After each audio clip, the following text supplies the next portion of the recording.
In the name of the Father, the Son, and of the Holy Spirit, God is one. Amen. Well, good morning, everybody. Good morning to Anthony, who I think is now allowed to go across the Welsh border into England, which is great. I mean, at some point, I'll be able to collect my cuckoo clock from him. Not to mention the fact that it'd be nice to see you, Anthony. Good morning to Gary. Good morning, Stella. Sunshine, spring flowers. Something else, something to do with hands, I think. My eyes are not very good. Good morning, Elizabeth, and good morning, Presbytera.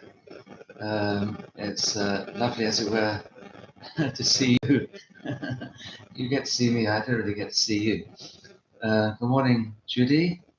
Good morning, Aaron, and Ian, who's having a beautiful sunny day in Cumbria. It's cold here today, cold and not sunny. Promised the possibility of a bit of sun later on today, so let's hope. Good morning, Vicky. Good morning, George. Tatiana. Good morning, Anton. Thursday is Little Friday. Thursday is also the 1st of April, so April Fool's Day. I had a friend, her name was Lydia. She was the first person from Lincolnshire that I baptized. And that's why she was called Lydia, who was the first European baptized. Anyway, when it came time for her funeral, we discovered two interesting things about her. First of all, she had been knocking off 5 years from her age. And secondly, she had moved her birthday from the 1st to the 2nd of April. So obviously she had decided she wished to be rather younger than she looked. Actually, she looked very young, rather younger than she was. And secondly, that she didn't want to be an April Fool. Bless her. I was very fond of her. She used to come and help me and do all sorts of things. Lovely person. I really missed her. She was a super person. Good morning, Jovan, Irini. Right. Thank you for your prayers yesterday. It was a beautiful funeral. It turned out to be really beautiful, very moving. And the family who are not the sort of people who go to church and had never been, most of everybody who was there, various friends of his, only a handful, 10, 12 people, had never been to an Orthodox service before of any sort. And they really appreciated it, which was great. And I was glad that two people from our congregation, James and Christopher, came and assisted me, and that made a big difference too. So thank you for your prayers for young Yanis and his family. Good morning there, well, at least to you. It's good evening, Thekla. I wonder if it's so hot again for you today. It's quite chilly for us today here. Okay, right. Today we're going to be looking at John chapter 13. Woohoo! New month, new chapter. Just think of that. That is a wonderful thing. Yes, Judy, I saw that you signed your name, Judy, before. 82. Goodness me. There's some places I'm glad I don't live. For some reasons. On the other hand, today it's too cold here. So, new month, new chapter, verses 1 to 5 of 13.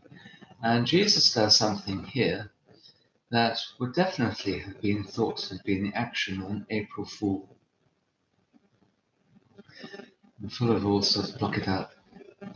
You're able to cross the border for important matters, Anthony. You're trying to say that my clock is not important? Okay, here we go. Now, before the feast of the Passover, when Jesus knew that his hour had come, that he should depart from this world to the Father, having loved his own who were in the world, he loved them to the end. And supper being ended, the devil having already put it into the heart of Judas Iscariot, Simon's son, to betray him, Jesus, knowing that the Father had given all things into his hands, and that he had come from God and was going to God, rose from supper and laid aside his garments, took a towel and girded himself. After that, he poured water into a basin and began to wash the disciples' feet and to wipe them with the towel with which he was girded. Now, almost everything about this story is strange. And I guess we can say something about that, about chapters 13 through to 17. They're strange as well. The evangelist John seems at this point to do a sort of what we call a kitchen sink job about this. You know, a kitchen sink, it's got all sorts of things in it piled up, ready to be washed, inspected, dried, and all the rest of it. And John sort of takes all the crockery and cutlery that he hasn't yet washed and displayed before us, and he shoves the whole lot into the kitchen sink. Morning, Malenkith. And presents us with all of them, rather sort of mixed up. And he assumes also that we know the basic story. He is, of course, writing to people who are already Christian and who will be celebrating the Eucharist at least weekly, and quite probably at that time every day. Okay?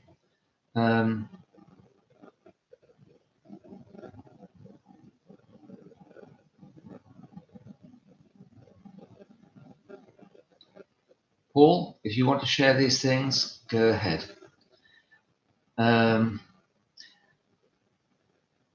That's fine by me. So 13 to 17 is a sort of hodgepodge of all sorts of things that John throws in together. And all of those chapters just deal with that one night. Okay, so kitchen sink job. Now, though, it is probably Thursday evening. We're not sure. According to the Synoptic Gospels, it would certainly be Thursday evening, and the Lord is celebrating a sort of Passover supper. Though we do know that the Passover itself didn't start until after sundown on the next day. That would be Friday, the 3rd of April. So rather appropriately, this is Thursday, that day is Thursday. This is April, that is April. It's just that we're one day different from it. So it would be, we're dealing with Thursday, the 2nd of April, AD 33. And Passover is a whole day later. So this can't really be a strictly Passover supper. Although some people say that the Essenes celebrated a whole week of Passover leading up to that particular Friday. And there's a possibility that is true. And there are various academics who try and make use of these particular verses to show and get their PhD that this is what was happening here, that Jesus may therefore have had an Essene background as well. Okay? So we do have to ask ourselves, well, what sort of meal is this? According to the Synoptic Gospels, it is definitely a Passover meal. But with John, he's saying before the feast of the Passover, okay, before it happens. So, speaking about Passover, the red arrows just passing over now, you can probably hear them. Passover isn't yet to come. So, John is sort of making it out that this is a definitely pre-Passover meal. That does make sense. Okay, good morning, Tony. Now, we also don't really know who is there. We know the 12 are there, possibly not Judas, but possibly Judas. According to the Synoptics, he's already gone out by this point because it's at the end of the meal. But we know there are more people there than just the 12. We know that because John the Evangelist is also there. He's there too. And there are possibly other people there as well. However it might be, this is a very intimate gathering. It does not appear to be a gathering of huge numbers of people. So it may be that Jesus is there with the 12 and a few others. It may be that he's there with the 12 and the 72. It is possible that his mother is there and the various others of his female disciples there too. But it looks as if John is intending us to think that they're not such a large number there, that he can actually go round and in fairly short order wash a group of people's feet with one basin of water and speak to them very intimately about what is going on. Okay, so we've got that. It's quite clear. So let's have a look at verse 1. Now, before the feast of the Passover, when Jesus knew that his hour had come and that he would depart from this world to the Father, having loved his own who were in the world, he loved them to the end. The Lord knows that this is his last chance to talk to them intimately. He is going to leave them, go to the Father. They're never going to think about him ever again in the same sort of way. By the next time they get to see him and he eats with them, they will know so much more about him than they do now, and he'll be risen from the dead. This is his last evening with them, when they're still, by and large, thinking of him and each other as just ordinary men who have a special message. Last time also that they will think that somehow or other they're going to take Jerusalem by storm and kick out the Romans and so on. The next few hours are going to be extremely muddling to them. And when the Lord is next sitting with them at table, they will know that he's God. And then what happens then? It says here, Jesus, he should depart from this world to the Father. The word there in Greek is metavi, which does mean depart or go on, but it also means pass over. Okay? Go from one place to another, passing over. So you could actually say pass over the salt, and you'd use a word like that one, pass over. Therefore, you can also read this. Jesus knew that his hour had come, and he should pass over from this world to the Father, having loved his own who were in the world. Okay? And actually, that is put in a sort of present tense, loving his own who were in the world. He's not leaving them because he doesn't love them anymore. He leaves them because he loves them. Okay? Because he loves them. And then you get this little phrase here, which doesn't make any sense really in English. He loved them to the end. Okay? And that's a really important word there. He loves them to the, and the word is telos. And you probably know that teleology is a study of the end times. What's going to happen in the end, the telos. But telos also means completion. Okay? He loves them is telos. Thank you very much, Christos. And to the end, he loved them. Okay? So this telos is really important. Is telos. They are exactly the same words that are used at the end of Jesus' life in John chapter 19, verse 30, where it says, okay, where the Lord says, it is completed. Okay, so we can also read this. Jesus knew that his hour had come, that he should pass over from this world to the Father, having loved his own who were in this world, and because he loves his own, he loved them to the completion. Okay, to the completion. And that is a really important idea, because what John is doing is he's softening us up to try and understand the crucifixion of the Lord. You'll see this in a moment. And he's showing by this that his love with which he loves his disciples, with which he loves those that are his own, he loves even up to the end of his crucifixion, up to the completion, and having there, dying, looking around and saying, "It is complete," he then breathes at his last and recreates the whole world. Okay, he finishes the whole world at that point. Okay, really important thing to try and understand that. So John is saying he is leaving nothing out, absolutely nothing necessary for your salvation as the Lord left out, because he loves you. He loves his own who were and are in the world. Okay? Very important. And supper being ended, isn't that amazing? That's all that John wants to say about the Last Supper. He himself passes over the wine and the bread and what it's for and its mystery. He doesn't explain to us anything that Jesus did. At the supper, he goes from A to Z, or Z if you're an American, from A to Z, or Alpha to Omega, in those few words, and supper being ended. It's not extraordinary. Well, it's not all that extraordinary when you think that he's writing to people that he wants them to know some new stuff.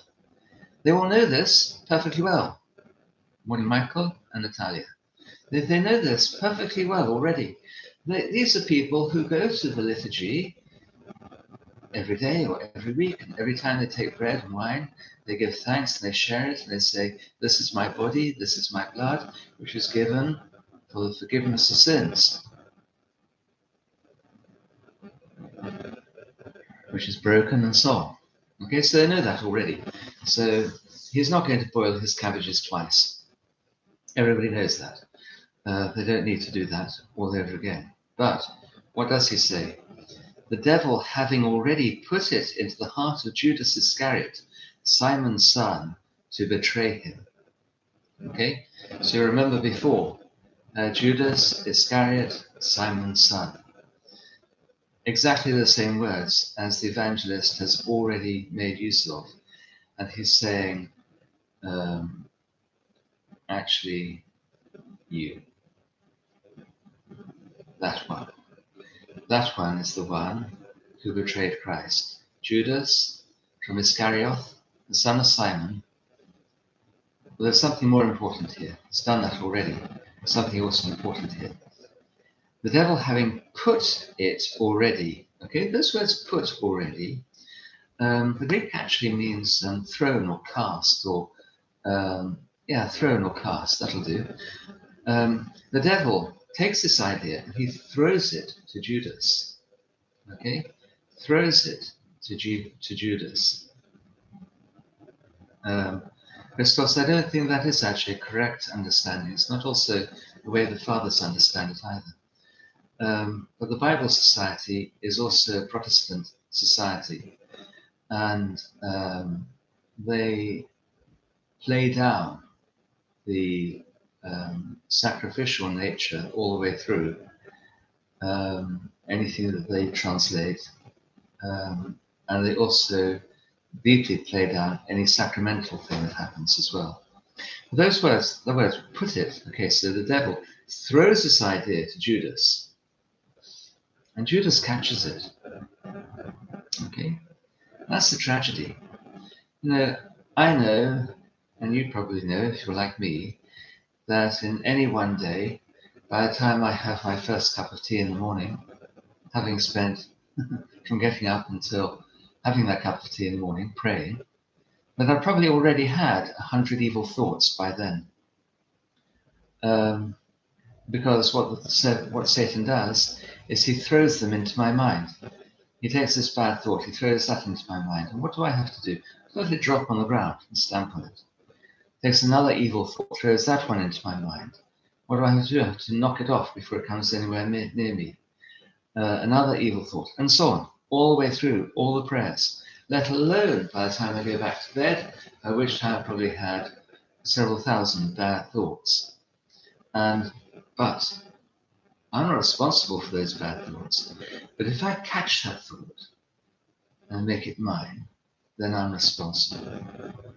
And it looks at this particular situation here that John is making it quite clear, the devil, having already thrown it into the heart of Judas Iscariot to betray him. What does Judas do? He catches it and he goes off, as it says in the Synoptics, he goes off into night. Okay? Goes off into night. Jesus, knowing that the Father had given all things into his hands, and that he had come from God and was going to God. Now, that John is saying, he's saying to you, look, Jesus knows what's happening. He knows where he's come from. He knows where he's going. And he also knows that there's a horrible interlude in between. He knows where he's come from, knows where he's going. The next few hours, next 24 hours, are going to be horrible, beyond our imagining, terrible. But the Lord is in charge. He came from God, he's going to God, and he is in charge. And now what he does is that he begins to tell us what and how things are going to happen. Okay? We've had this word from John already. It says to betray him. The Greek means to offer him up. Okay? To offer him up. There's a sacrificial tone there. So in verse 2, Judas Iscariot is actually offering up this sacrifice. The sacrifice has come from God and is going back to God. And now the sacrifice does something very interesting. Okay? The sacrifice rose from supper. It's all written in the present tense in Greek, present historic. So it's very dramatic when you're reading it. The sacrifice rises from supper. He lays aside his garments. Now that word, lays aside his garments, is very important. Actually, in the Greek it says lay down. Okay, he laid down his garments.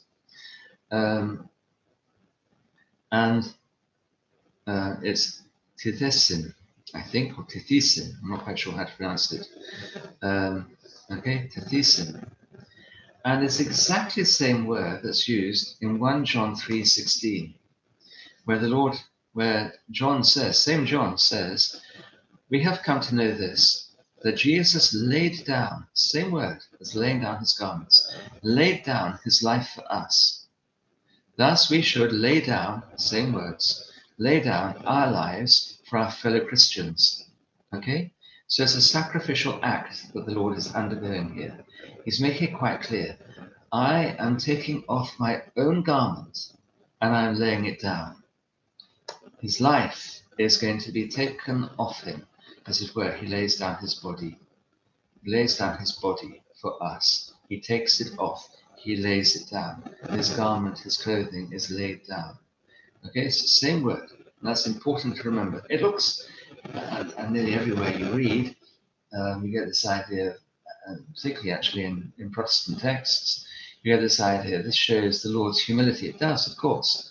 But if you read the Fathers and you read elsewhere, if you look carefully, you'll see there's something far greater than this going on. He is showing them what it means to be crucified, what he is doing. He is laying down his garment. Why? Well, it appears earlier on, having loved his own who are in the world, he loved them until the completion. That's how much he's loving them. Good morning, Father Christopher, your prayers. We'll catch up on one or two things that people say in a moment. Okay? Now there's a question here. What on earth is the Lord doing washing his disciples' feet at the end of the supper? We don't know. We don't really know. There are lots of guesses. One good guess is, in the Synoptics, we know that they've been arguing about who's the most important. They do it several times over. James and John, they argue about it. Then all the other disciples, they argue about it as well. And it's quite probable that all of them arguing about this at the Last Supper and squabbling about who's going to sit where. How terrible. I'm more important than you, so I get to sit next to the Lord, and he's not important, so he gets to sit over there. For some reason, John, who's the youngest of the whole lot, he sits next to Christ. And this is probably the Lord saying, well, I will organize you. So John, Mark, you come and sit next to me. And then the others find themselves humiliated, being put at the end of the table. And because of this, it is also quite probable that none of them took up the towel and washed each other's feet at the beginning of the meal, which is when you'd expect to happen, not at the end. There'd be a bowl of water brought, and the Lord would then wash their hands in the bowl of water, dry their hands on the towel, which was made of linen, and then pass the bowl along the row until everybody washed their hands, having eaten. Then they'd sing a song, then they'd go out, and everything else would take place. But that's not what happens here. The meal is ended, the feet have not been washed, they've been arguing with each other, probably, possibly, we don't know. Okay? So Jesus, knowing that he's going to be crucified, and knowing also that he's the most important, more important than anyone or anything, what does he do? He lays down his garment. It's a sacrificial act describing the crucifixion. He lays it down, he takes up a linen towel and wraps it around himself.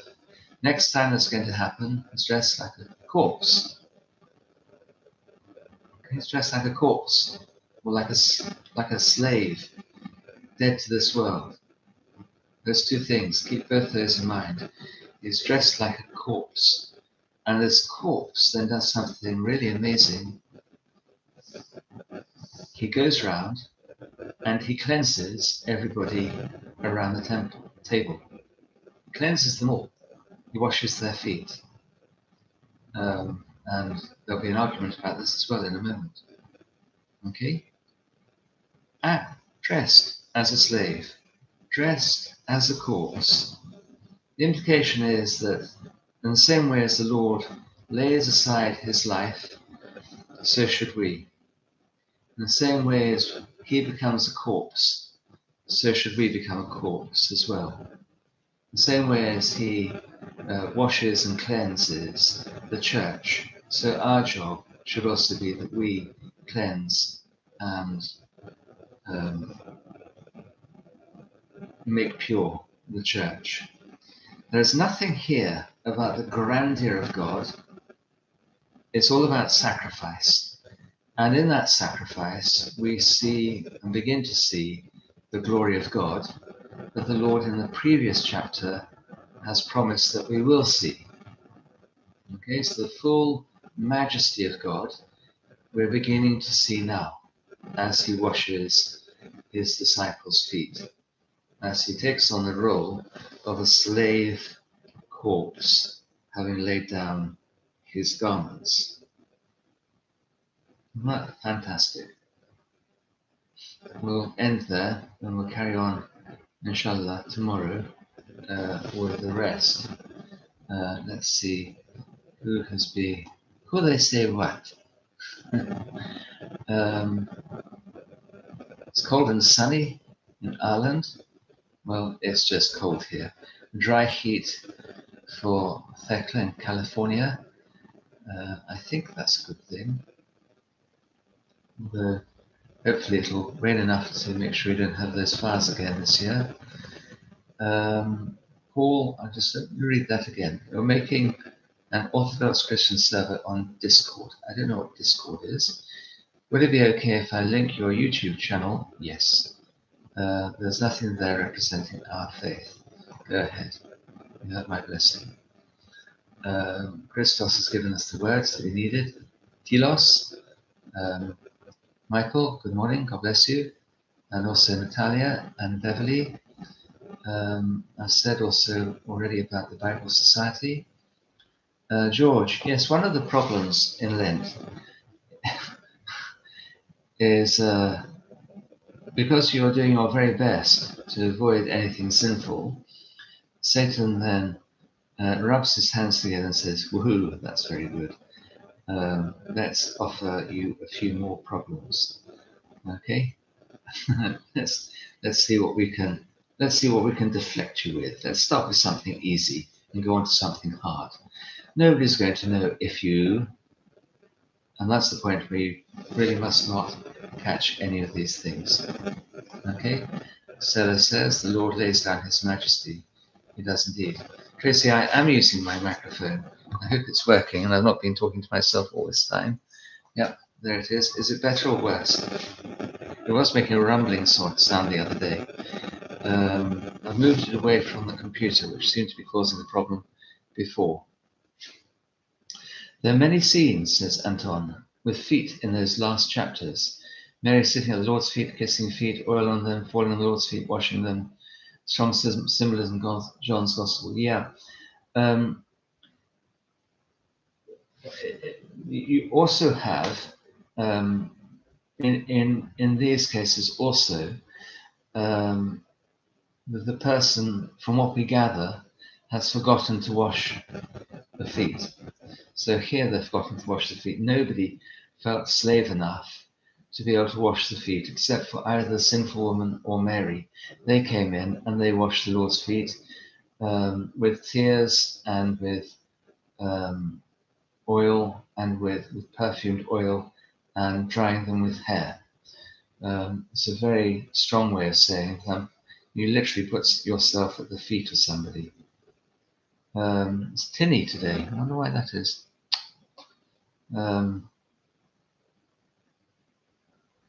Jovan, does this mean we can blame Satan and partially excuse ourselves from sin? No, we can't. Satan will throw things at us. We are responsible the moment we catch them. You don't have to catch them. You choose to catch the sin, the idea, the bad idea. And once you've caught that idea, then it's your responsibility. It's like the fathers say, this is quite helpful for me. A bird might land on your head. You're not responsible for that. But if you allow it to lay eggs in your hair, then the responsibility is yours. And the thing about sin is you have all sorts of thoughts that come into your head, thrown there by Satan. It's up to you to decide not to catch them, let them fall down again. It's rather like when I was working in the prison service, they'd say about certain prison officers that this or that person had very sloping shoulders, which would mean that they would never actually shoulder anything. It'd always slip off their shoulders, so they wouldn't do any work. They'd also say, oh, the trouble with that officer is that her keys are rusty, meaning they never locked anybody up and weren't doing their job. There are lots of sayings like that they had. Your prayers, Jovan, forgive me, of course. George, Eve tried to blame the serpent, quite right. Well, Adam, of course. Oh yes, you've said that already. Adam blamed Eve. Eve blamed the serpent. And as the children always say, and the serpent didn't have a leg to stand on. It's a good old dad joke, that one is. Okay, on that note, let us end there. Please continue to pray for each other. Continue to pray for Dino's son and also for Elizabeth, we're praying for at the moment. It was very sad yesterday at the funeral. Little Emily was obviously very moved, as was her mother, so please continue to pray for them today as well. They will have a lot to live with and a lot to overcome in the next little while. Ian, if crucifixion is ordained and Judas is part of this plan, is he to be blamed for the outcome? Yes. As the Lord said, woe to him through whom these things come. Okay? It would be better for him to have had a millstone tied around his neck and drowned in the deepest part of the sea. Better for him if he had never lived at all. Judas did not have to do this. The plan, of course, is the Lord saves humanity. As it happens, this is the way that humanity is saved. But Judas had absolute free will in all of this. He didn't have to do this, but he chose to. Any April the 1st shenanigans at the monastery? No. They're all having a very quiet day today, not talking so much to each other,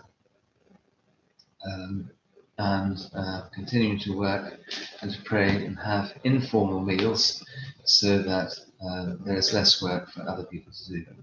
Okay? God bless you and keep you. Pray for me. Good night, Thekla. Good night, one or two others. I think Adam as well. And everybody else, have a beautiful day. God bless you.